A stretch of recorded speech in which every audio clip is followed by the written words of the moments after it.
पापों में थी, बीमारियों में थी। और 2023 की बात है, जब मैं प्रभु को नहीं जानती थी तो मेरी लाइफ में एक अजीब तरीके की बीमारी आई। मेरे सिर में इन्फेक्शन फैला। डॉक्टर के पास उसका कोई इलाज नहीं था, तो डॉक्टर ने बोला कि पहले इसके बाल कटेंगे, फिर इसका इलाज हो सकता है। तो डॉक्टर के बोलने से मैंने बाल कटवाए। बहुत बड़े बड़े बाल थे और मैंने अपने बाल कटवाए। बाल कटवाने के बाद भी वो बीमारी मेरे शरीर से जा नहीं रही थी। दवाइयाँ खाई, इलाज करवाया, पैसे भी लगवाए, बल्कि बहुत इलाज करवाया, लेकिन मेरे शरीर से बीमारी जा नहीं रही थी। और ऐसा करते करते ही मेरी पढ़ाई भी बेकार हो गई थी।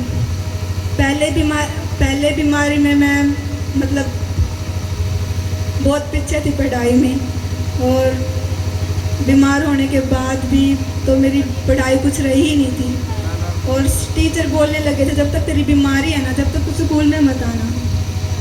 तो और गली में जाती थी, जब भी लोग अजीब अजीब तरह के क्वेश्चन पूछते थे कि क्या बीमारी हुई है, क्या नहीं हुई है, क्योंकि मेरे सिर से ऐसी बदबू आती थी जैसे कई दिन का कुत्ता होता है जो सड़ जाता है, वैसे मेरे सिर से बदबू आती थी। और जैसे मुस्लिम लड़की सिर पे स्कार्फ बांधती है, वैसे मैं बांध के जाती थी।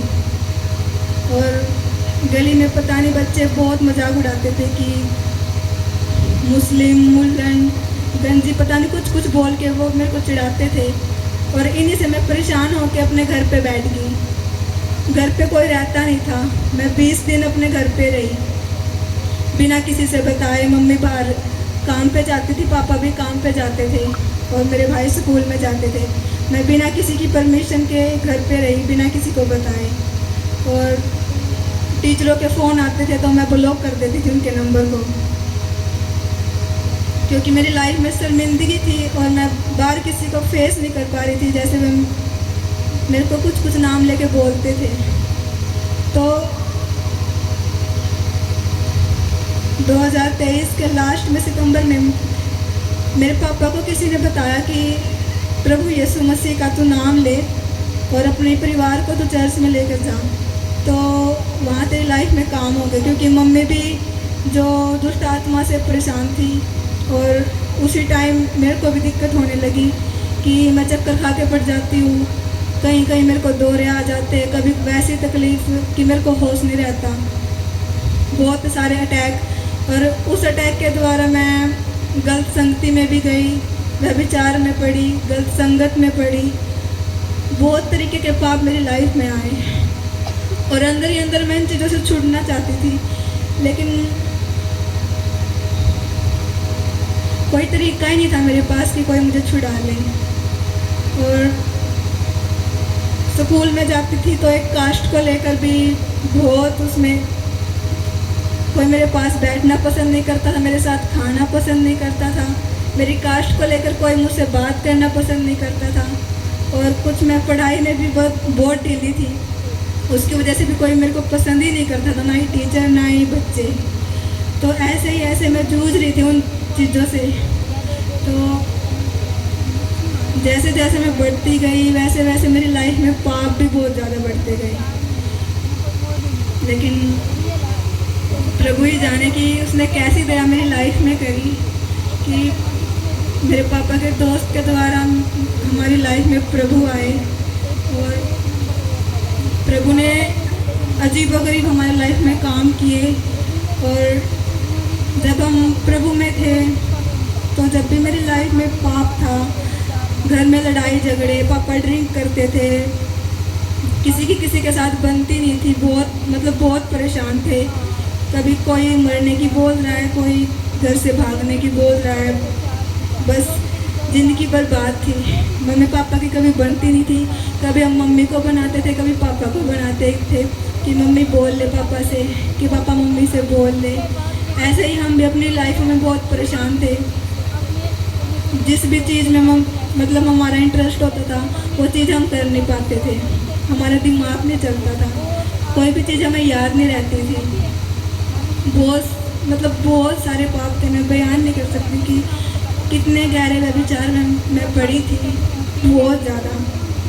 लेकिन परमेश्वर ने जैसे उस व्यभिचारिणी को उस पाप से निकाला था, वैसे ही परमेश्वर ने मेरे को भी व्यभिचार से निकाला है। और मम्मी पापा को मतलब मैं परेशान रहते थे कि इसकी शादी कैसे होगी, कैसे ही आगे बढ़ेगी, कैसे मतलब क्या होगा इसका, क्या नहीं होगा। बहुत परेशान रहते थे कि एक ही लड़की और एक ही हमारी मानती नहीं है और सुनती नहीं है। बहुत ही ज़्यादा मेरी वजह से मेरी फैमिली बहुत परेशान थी, बहुत ज़्यादा परेशान थी। फिर एक दिन परमेश्वर की दया ऐसी हुई कि हमारे गांव में हमारे गुलाब भाई, आप सब जानते हो उनको, इनके द्वारा हमारे घर में प्रभु के भवन का पता लगा कि वहाँ पे प्रभु की महिमा होती है। परमेश्वर का भवन हर संडे लगता है। और ये मेरे मम्मी पापा को यहाँ पे लेके आए। मम्मी पापा यहाँ पे आए, परमेश्वर की प्रेजेंस देखी, परमेश्वर की रूह ने उनको टच किया। उसी दिन मम्मी का मन बन गया कि मैं बपतिस्मा लूँगी, और उसी दिन मम्मी ने बपतिस्मा लिया। उस टाइम मैं मामा के घर पे गई हुई थी, तो मम्मी ने मेरे को बोला कि मैंने बपतिस्मा ले लिया। तो मेरे अंदर भी एक अजीब सी बेचैनी थी कि 3 साल से मैं बपतिस्मा लेना चाह रही हूँ, चर्च में जाना चाह रही हूँ, लेकिन मेरा बपतिस्मा नहीं हुआ, मम्मी का बपतिस्मा हो गया। तो मेरे अंदर ना एक बेचैनी होगी कि नहीं, मैं भी जाऊँगी, बपतिस्मा लूँगी, बपतिस्मा लूँगी। मेरे को नींद नहीं आती थी। जब भी मैं अकेली बैठती थी, मेरे दिमाग में यही चलती थी कि मैं बपतिस्मा लूँ, बपतिस्मा लूँ। तो प्रभु की दया से 1 हफ्ते के बाद मैं भी इस चर्च में आई, मामा के घर से आई, ज़बरदस्ती मेरे को लेके आए। और मामू और के साथ मैं लड़ाई करके आई, क्योंकि वो मेरे को वहाँ रखने की बोलते थे कि वहीं रखोगे, वहीं शादी करेंगे, वहीं जो करना वहीं करेंगे। लेकिन प्रभु की दया से मैं वहाँ से आ गई। और आने के बाद मैं इस चर्च में आई।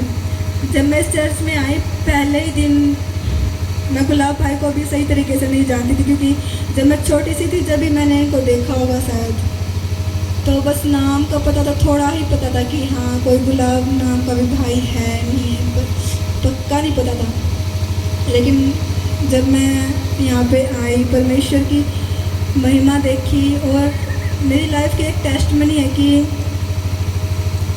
कोई मेरे को कुछ भी बोलता था तो मैं अंदर ही अंदर घुटती रहती थी। कभी मेरी आंखों से आंसू नहीं आते थे, मैं कभी रो नहीं पाती थी, मैं अंदर ही अंदर उन चीज़ों से घुटती रहती थी। लेकिन जब मैं पहली बार इस चर्च में आई, तो परमेश्वर की जब आराधना ही चल रही थी, तो उस परमेश्वर की आराधना को सुनते सुनते पता नहीं मेरे को क्या हुआ कि मैं खुल के रोई उस दिन। मैंने आसपास नहीं देखा कि क्या कोई खड़ा है, कौन मेरे को देख रहा है, कोई क्या बोलेगा, कोई क्या नहीं बोलेगा। मैं उस दिन खुल के रोई, परमेश्वर के आगे अपने हर एक पाप को रखा कि परमेश्वर, मैंने इतने पाप किए हैं, लेकिन फिर भी तूने अपने पवित्र स्थान पे मेरे को बुलाया है। बस उस दिन मैं पवित्र आत्मा से इतना भरी कि मैं खुल के रोई और रोती गई, लास्ट तक मैं रोती गई। जब से प्रार्थना स्टार्ट हुई और आमीन प्रेयर तक मैं रोती गई। उस दिन मेरे को इतना हल्का फील हुआ कि पता नहीं कितने सालों का बोझ मेरे शरीर से उतर गया। कोई भी बर्डन मेरे सिर पे नहीं रहा, मेरे कंधों पे नहीं रहा। जो कंधे मेरे भारी रहते थे, हर टाइम मेरे दिमाग में कुछ ना कुछ चलता रहता था। कुछ भी चीज़ मेरे मतलब उस टाइम दिमाग से हर एक बात निकल गई। और जैसे ही प्रभु के दास ने, हमारे फादर जी ने, उस दिन ऑयल प्रेयर थी, मेरे ऊपर ऑयल प्रेयर की, तो मैं अलग ही शांति से भर गई। पता नहीं परमेश्वर की वो कैसी दया थी। और परमेश्वर ने इस चर्च में आने के बाद बड़े बड़े काम मेरी लाइफ में किया। जैसे मम्मी पापा के साथ मेरी कभी बनती नहीं थी, वो मेरे को नालायक, मतलब तुच्छ, जैसे हरियाणवी में बोलते हैं नरबाग, हर बात पे नरबाग मेरे को बोलते थे वो। और 2 महीने के अंदर ही अंदर पता नहीं ऐसा क्या हुआ है बपतिस्मा लेने के बाद कि मम्मी का प्यार, पापा का प्यार, सबका प्यार मेरे को मिलने लगा। और सबकी, जो मेरे भाई हैं, मम्मी पापा, सबके साथ मेरी बनने लगी। साथ में बैठ के प्रार्थना, अच्छे से खाना पीना, हंस बोलना, सब कुछ अच्छे से मेंटेन हुआ। और 3 महीने के बाद ही प्रभु की दया से मेरे को यहाँ पे प्रेयर वॉरियर की ड्यूटी मिली। उसके लिए मैं प्रभु का बहुत धन्यवाद करती हूँ कि हमारे सामर्थ्य के द्वारा नहीं, हमारे मेहनत के द्वारा कुछ नहीं हो सकता, बल्कि परमेश्वर की सामर्थ्य से सब कुछ हो सकता है। उसने अपने सामर्थ्य के द्वारा मेरे को यहाँ पे खड़ा किया, मेरे को प्रेयर वॉरियर की ड्यूटी दी और परमेश्वर ने अपनी सेवा करने का मौका मेरे को दिया। जब मैं यहाँ पे जुड़ी थी, जब मेरे को था कि आगे जो लड़कियाँ वर्शिप करती है, काश मैं भी कुछ करूँ, आगे जाके कुछ करूँ, लेकिन वो चीज़ परमेश्वर ने मेरी लाइफ में 2 महीने के बाद ही स्टार्ट की। परमेश्वर का धन्यवाद करती हूँ। और फिर प्रभु ने मेरी लाइफ में एक बड़ा और काम किया, जो मेरे फादर जी हैं, जो उनके बिल्कुल करीबी हैं। परमेश्वर ने ऐसी दया की कि जो उनके बिल्कुल करीबी हैं, उन्हीं से मेरी शादी फिक्स करी। और आज हम दोनों मिलकर यूपी में सेवा स्टार्ट कर रहे हैं और वहाँ पे हमारी चर्च है। खुदा का धन्यवाद करती हूँ उस बड़ी दया के लिए कि खुदा ने एक, जैसे यूसुफ को गड्ढे से उठाकर उसको प्रधान की पदवी में बिठाया था, वैसे ही मैं प्रभु का धन्यवाद करती हूँ कि कहाँ तो मैं पापों में गिर हुई थी, कहाँ मेरे को सब कुछ जानते थे, नालायक जानते थे, और कहाँ परमेश्वर मेरे को आज खड़ा किया है। खुदावंद का धन्यवाद करती हूँ जो उसने मेरे को सामर्थ्य दी और मुझको बुद्धि ज्ञान दी। उस खुदावंद का धन्यवाद करती हूँ उस बड़ी दया के लिए। Thank you Jesus.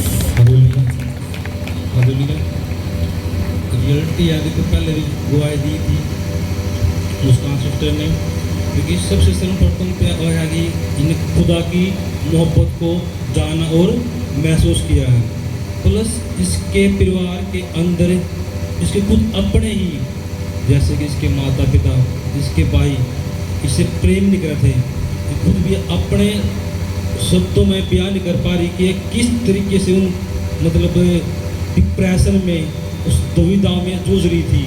कि रियलिटी है जब कोई अपना यानी कि अपना माता पिता भी हमसे एक निकार समझे ना, कि समझ लो कि उस बच्चे की लाइफ पर क्या बीतती है, कि अपने घर में होकर भी एक अपना अकेलापन महसूस कर रही थी।